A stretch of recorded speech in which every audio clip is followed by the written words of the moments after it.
Violence violence. এবার ইতিহাসের সর্বোচ্চ বাজেটে তৈরি হচ্ছে শাকিব খানের তাণ্ডব সিনেমা। আসন্ন কুরবানি ঈদে মুক্তি পেতে যাচ্ছে রায়হান রাফি পরিচালিত শাকিব খানের তাণ্ডব সিনেমা। এক রাতের মধ্যে শাকিব খান যেভাবে ফরকাস্ট দিয়ে তার হাইপ তৈরি করেছে সেটা দেখার জন্য আগে থেকে কেউ প্রস্তুত ছিল না। তবে তাণ্ডব সিনেমায় শাকিব খানকে যেভাবে প্রেজেন্ট করা হয়েছে, রায়হান রাফি এর আগে কখনো কোনো সিনেমায় এইভাবে শাকিব খানকে প্রেজেন্ট করতে পারেনি। প্রিয়তমা, তুফান, দরদ, বরবাদকে হার মানিয়ে এক রাতের মধ্যে শাকিব খানের তাণ্ডবের ফরকাস্ট প্রায় 10 মিলিয়ন ভিউ অতিক্রম করে ফেলেছে। কি চাও তুমি?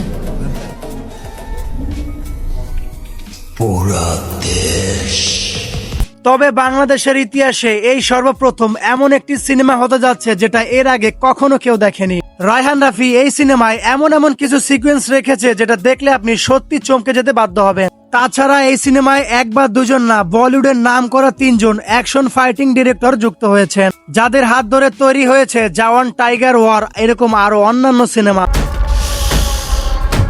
Violence violence violence. তবে এখন দেখার বিষয় শাকিব খানের তাণ্ডব সিনেমাটি বক্স অফিস থেকে কত টাকা ইনকাম করতে পারে।